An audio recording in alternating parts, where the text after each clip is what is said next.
tahimik lang. Exodus 14:14, sabi nga doon, Be still. the Lord will fight for you.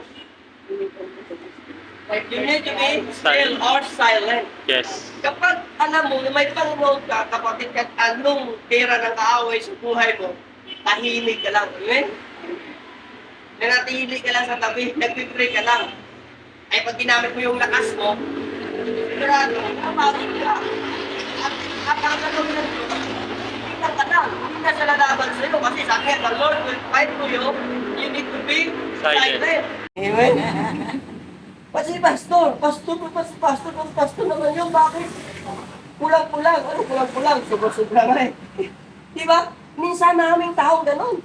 But if you know your position in Christ, alam mo na ikaw ay matuwid, alam mo na ikaw ay pinatawad, alam mo na ikaw ay sinamahan ng Panginoon, ay grabe.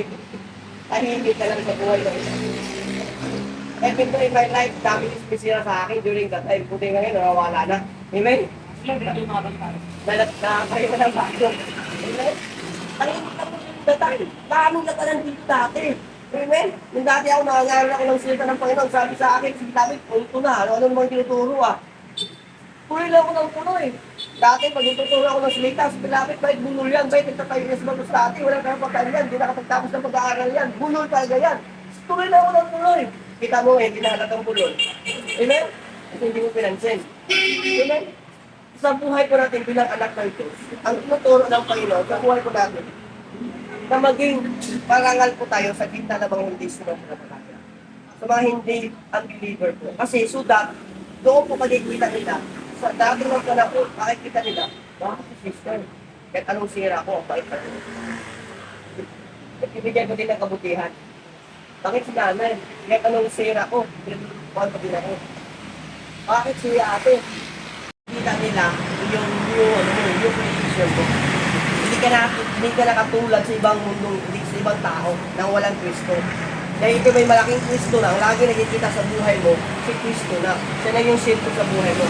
Kahit anong atake nila sa buhay mo, later on, manunulat sila, nakita ka lang nila, Pastor, sorry. Nakahapos nila ang kita. Ngayon hindi na. Susunod na lang. Anyway, marami kong labanan sa buhay ko natin. Marami labanan. Even though, dito sa world na to, minsan sisilipan ka. Oo. Minsan, titirahin ka, hindi mo alam, sino kung nangyayari sa'yo. If you know your position in Christ, ay, ginagawa mo ng trabaho mo ng tama, ay, sigurado, ang sabi sa Exodus 14:14, ano sabi mo na yun? The Lord will fight for you, you need to be still or silent. Kapag tahimik ka lang sa gitna ng labanan mo, sigurado, si Lord ang magpaglaban sa'yo. Pero pag sa gitna ng labanan mo, putak ka ng putak, ay sigurado, mapapagod ka. Anong gusto mo?